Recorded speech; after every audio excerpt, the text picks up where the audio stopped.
नमस्कार, दिल्ली न्यूज में आपका बहुत बहुत स्वागत है। चलिए देखते हैं आज की 25 फटाफट काम की और महत्वपूर्ण बड़ी खबरों को। पर इससे पहले वीडियो को लाइक करना बिल्कुल ना भूलें।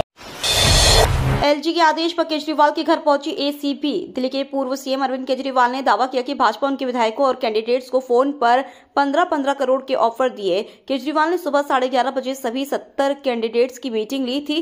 केजरीवाल के आरोपों के बाद भाजपा ने दिल्ली के एलजी वीके सक्सेना को पत्र लेकर आरोपों की जांच की मांग की। इसके बाद एलजी ने एंटी करप्शन ब्यूरो को मामले की जांच के आदेश दिए। दिल्ली से मेरठ के लिए शुरू हुई नमो भारत ट्रेन 40 मिनट में सफर होगा पूरा। प्रधानमंत्री नरेंद्र मोदी ने रीजनल रैपिड ट्रांजिट सिस्टम के आनंद विहार और न्यू अशोक नगर स्टेशनों का उद्घाटन कर दिया है। इस योजना के मुताबिक यात्रियों को 40 मिनट में दिल्ली से मेरठ जाने की सुविधा दी जाएगी। अगर आप ट्रेन से जाने का सोच रहे हैं तो ट्रेन के किराए, रूट टाइमिंग और स्टॉपेज की जानकारी जरूर रख लें। यकीनन आपको कम टिकट में स्पीड से मेरठ जाने में मदद मिलेगी। अब सस्ता होगा होम और car loan. Reserve bank of India के नए गवर्नर संजय मल्होत्रा ने नीतिगत ब्याज दरों में कटौती करके जनता को बड़ी राहत दी है। उनकी अगुवाई में हुई आरबीआई की एमपीसी में करीब 5 साल बाद कटौती करने का फैसला किया गया है। उसने नीतिगत ब्याज दरों में 0.25% की कटौती की है। अब नीतिगत ब्याज दर 6.5 से घटकर 6.25 हो जाएगी। आरबीआई के ब्याज दरों में कटौती करने के बाद होम लोन, कार लोन और बाकी कई अन्य लोन भी सस्ते में हो जाएंगे। 15 करोड़ के ऑफर वाले दावे के क्या सबूत? जांच को केजरीवाल के घर पहुंची एसीबी। दिल्ली चुनाव नतीजों से पहले आम आदमी पार्टी के विधायकों को 15 करोड़ का ऑफर देने के पार्टी के दावों पर हंगामा मच गया है। एक तरफ एंटी करप्शन ब्यूरो की टीम आम आदमी पार्टी के मुखिया अरविंद केजरीवाल के घर पहुंची थी, तो वहीं एक टीम एसीबी के दफ्तर में संजय सिंह का बयान दर्ज किया। इस बीच अरविंद केजरीवाल के वकील और पार्टी का कहना है कि एसीबी की टीम बिना किसी नोटिस के केजरीवाल के घर आ गई है। दिल्ली नोएडा के पास इन इलाकों में जीडीए के प्लॉट खरीदने का मौका। 17 फरवरी को होगी नीलामी।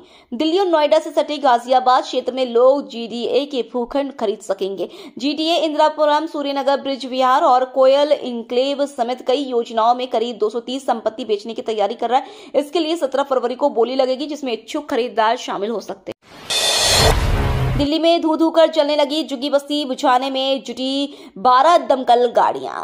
दिल्ली के रोहिणी इलाके में भीषण आग लग गई है। यहाँ के सेक्टर 28 में उपवन अपार्टमेंट के पास घनी झुग्गी बस्ती है। इस बस्ती में शुक्रवार सुबह आग लग गई। भीषण आग के कारण इलाके में धुआं ही धुआं भर गया है। घटना की सूचना मिलते ही मौके पर दमकल विभाग की 12 गाड़ियां पहुंच गई हैं। आग बुझाने का काम किया जा रहा है। इस घटना में अभी तक किसी के हताहत होने की खबर नहीं है। दिल्ली सिख गुरुद्वारा प्रबंधक कमेटी के चुनावों का मामला पहुंचा हाईकोर्ट। दिल्ली सिख गुरुद्वारा प्रबंधक कमेटी के अगस्त 2025 में प्रस्तावित आम चुनावों के प्रति दिल्ली गुरुद्वारा चुनाव निदेशालय की उदासीनता और लापरवाही के खिलाफ दिल्ली हाईकोर्ट में एक याचिका दायर की गई है। इस याचिका में चुनाव सुधारों के साथ साथ महिलाओं के लिए 33% सीटें आरक्षित करने की मांग की गई है। याचिका दायर करने वाले दिल्ली सिख गुरुद्वारा प्रबंधक कमेटी के पूर्व अध्यक्ष मंजीत सिंह जीके ने जानकारी देते हुए बताया कि जस्टिस ज्योति सिंह ने 4 फरवरी को उनकी याचिका पर सुनवाई करते हुए चुनाव निदेशालय, दिल्ली सरकार, उपराज्यपाल और दिल्ली कमेटी को नोटिस जारी किया है। मामले की अगली सुनवाई अब 23 मार्च को होगी। वेव समेट एडवाइजरी बोर्ड की बैठक की पीएम मोदी, कई बड़ी हस्तियां हुई शामिल।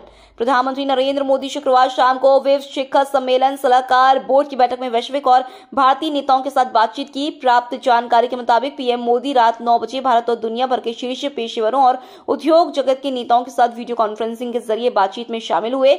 ये सभी लोग वेव शिखर सम्मेलन के सलाहकार बोर्ड का हिस्सा हैं। मजदूर आपके मुरीद तो कारोबारियों ने बीजेपी को दिया वोट। वोटर के सर्वे के मुताबिक महिलाओं का भरोसा आम आदमी पार्टी पर दिख रहा है। महिलाओं का 50.7% वोट शेयर आम आदमी पार्टी को मिलने का अनुमान है।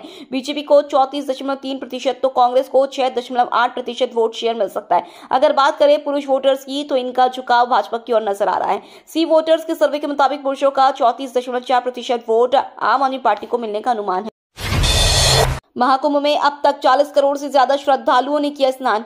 महाकुंभ मेला क्षेत्र में श्रद्धालुओं का आगमन लगातार जारी है। सुबह से ही इतने श्रद्धालु उमड़ते हैं कि मेला क्षेत्र पूरी तरह से पैक रहता है। संगम पर अत्यधिक श्रद्धालुओं के आते ही प्रयागराज मेला प्राधिकरण ने जोनल प्लान लागू कर दिया। यूपी सरकार के आंकड़ों के अनुसार 7 फरवरी तक 40 करोड़ 16 लाख श्रद्धालु स्नान कर चुके। इनमें से 10 लाख कल्पवासी और 32 लाख 7 हजार श्रद्धालु रहे। आप प्रवक्ता ने भाजपा और एसीबी पर साधा निशाना, कहा हार से बौखला गई है। आम आदमी पार्टी की प्रवक्ता प्रियंका कक्कड़ ने कहा, भाजपा अपनी हार से बौखला गई है। वो किसी तरह आज नतीजे से पहले अरविंद केजरीवाल को परेशान करने की कोशिश कर रही है। एसीबी की टीम के पास ना तो कोई कानूनी नोटिस है और ना ही उसके पास कोई स्टाम्प है। संजय सिंह भाजपा के खिलाफ हमारी शिकायत दर्ज कराने के लिए एसीबी ऑफिस में है। केजरीवाल पर बरसे कांग्रेस उम्मीदवार अभिषेक दत्त बोले, आपके सभी नेता दूसरी पार्टियों से आए हैं। अरविंद केजरीवाल द्वारा भाजपा पर विधायकों की खरीद फरोख्त का आरोप लगाने पर उन्होंने कहा, अरविंद केजरीवाल को अपने विधायकों की तस्वीरें ऑनलाइन ट्रेडिंग वेबसाइट पर पोस्ट करनी चाहिए। वे शायद अकेले मुख्यमंत्री हैं जो पिछले 10 सालों से दूसरी पार्टियों पर विधायकों की खरीद फरोख्त का आरोप लगा रहे हैं। आपके सभी नेता दूसरी पार्टियों से आए हैं। दिल्ली नोएडा के कई स्कूलों में मिला धमकी भरा मैसेज, बम होने की सूचना पर अलर्ट। दिल्ली और नोएडा के स्कूलों को एक बार फिर बम की धमकी वाले मैसेज मिले हैं। जानकारी के अनुसार नोएडा के शिव नादर स्कूल और दिल्ली के पांडव नगर में स्थित एल्कोहन इंटरनेशनल स्कूल में मेल के जरिए स्कूल में बम होने की सूचना मिली। बम निरोधक दस्ता, फायर ब्रिगेड और डॉग स्क्वाड स्कूल परिसर की जांच कर रहे हैं। अभी तक कुछ संदिग्ध नहीं मिला है। अखिलेश यादव का फिर हमला, समाजवादी पार्टी के नेताओं ने किया ईसी का पिंडदान। यूपी में मिल्कीपुर सीट पर हुए उपचुनाव के नतीजे भी आ रहे हैं, लेकिन उससे पहले समाजवादी पार्टी की तरफ से चुनाव आयोग पर हमलों की बौछार हो रही है। समाजवादी पार्टी ने चुनाव आयोग को कफन पहनाया था। समाजवादी पार्टी ने चुनाव आयोग का पिंडदान कर दिया। दरअसल मिल्कीपुर में हुए मतदान के दौरान से ही सपा चुनाव आयोग, अयोध्या पुलिस प्रशासन और बीजेपी पर हमलावर है। भारत ने अमेरिका के सामने उठाया मुद्दा, भारतीय प्रवासियों के साथ दुर्व्यवहार पर जाहिर की चिंता।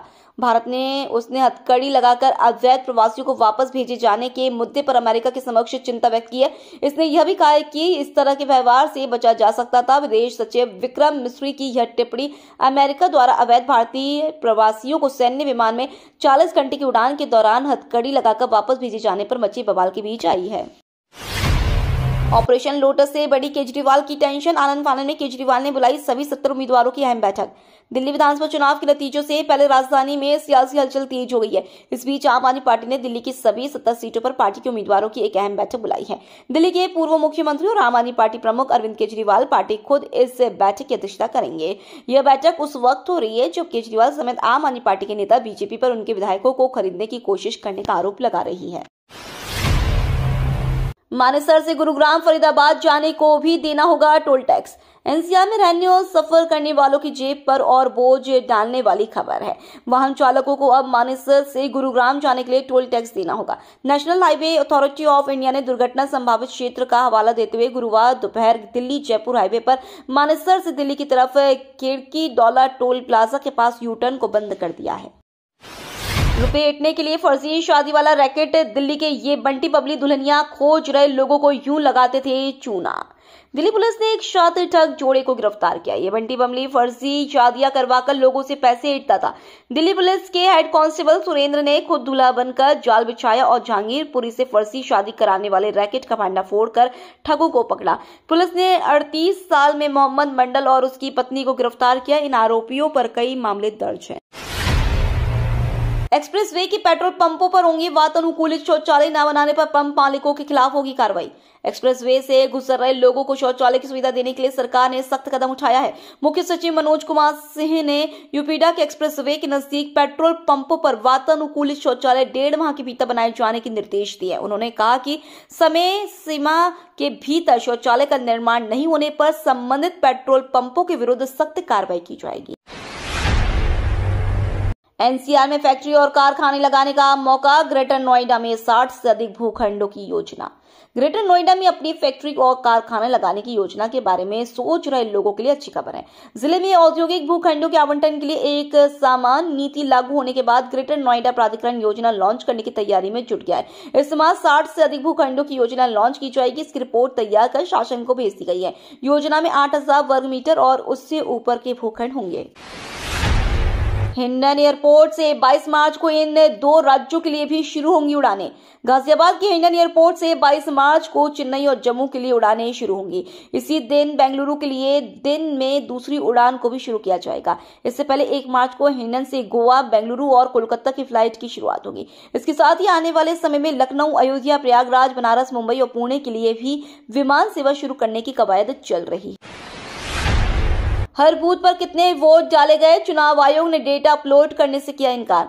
अरविंद केजरीवाल ने दिल्ली चुनाव नतीजों से पहले चुनाव आयोग पर बड़ा आरोप लगा दिया है। उनका कहना है कि चुनाव आयोग ने हर बूथ पर डाले गए वोटों की संख्या बताने से इनकार कर दिया है। अरविंद केजरीवाल ने चुनाव आयोग की पारदर्शिता पर सवाल खड़े कर दिए और आम आदमी पार्टी द्वारा बनाई गई एक वेबसाइट की बात भी की है। अरविंद केजरीवाल ने सोशल मीडिया प्लेटफॉर्म एक्स पर कहा, कई बार अनुरोध करने के बावजूद चुनाव आयोग ने फॉर्म 17C और हर विधानसभा में हर बूथ पर डाले गए वोटों की संख्या अपलोड करने से इनकार कर दिया है। नोएडा में दर्दनाक हादसा, तेज रफ्तार कार ने सड़क पर पैदल जा रहे 5 लोगों को रौंदा। नोएडा के गार्डन ग्लेरिया मॉल इलाके में देर रात एक दर्दनाक सड़क हादसा हो गया। इस दौरान एक कार चालक ने लापरवाही से वाहन चलाते हुए पैदल जा रहे 5 लोगों को टक्कर मार दी, जिससे कि सभी लोग गंभीर रूप से घायल हो गए हैं। पीड़ितों को इलाज के लिए कैलाश अस्पताल में भर्ती कराया गया है। घायलों में 3 स्टूडेंट्स भी हैं। इस मामले में सेक्टर 39 थाना पुलिस ने मामला दर्ज करते हुए आरोपी कार चालक की तलाश शुरू कर दी है।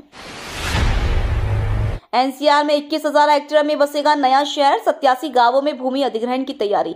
नया नोएडा बसाने के लिए जमीन अधिग्रहण अधिकारियों के लिए बड़ी चुनौती बना हुआ है। जमीन अधिग्रहण को लेकर चल रहे विवादों को देखते हुए गौतम बुद्ध नगर, गाजियाबाद और बुलंदशहर जिले के अधिकारी लगातार मंथन करने में जुटे। अधिकारियों की तरफ से ऐसा प्रस्ताव तैयार करने का प्रयास किया जा रहा है जिससे किसान आपसी सहमति से लेक जमीन देने के लिए तैयार हो जाए। नया नोएडा को दादरी नोएडा गाजियाबाद निवेश क्षेत्र नाम दिया गया है। सज्जन कुमार पर हत्या के मामले में दिल्ली की अदालत ने फैसला 12 तक टाला। दिल्ली की एक अदालत ने शुक्रवार को कांग्रेस के पूर्व सांसद सज्जन कुमार के खिलाफ 1984 के सिख विरोधी दंगों की हत्या मामले में अपना फैसला 12 फरवरी तक के लिए टाल दिया है। स्पेशल जज कावेरी बाबूजय इस मामले में आदेश पारित करना था, लेकिन किन्हीं कारणों से उन्होंने अपना फैसला टाल दिया। इससे पहले अभियोजन पक्ष द्वारा कुछ बिंदुओं पर आगे की दलीलें पेश करने के लिए समय जाने के बाद जनवरी में अदालत ने फैसला टाल दिया था। ये तो थी आज की बड़ी खबरें। रोजाना ऐसी ही सबसे पहले अपडेट पाने के लिए चैनल को सब्सक्राइब करना बिल्कुल ना भूलें। धन्यवाद।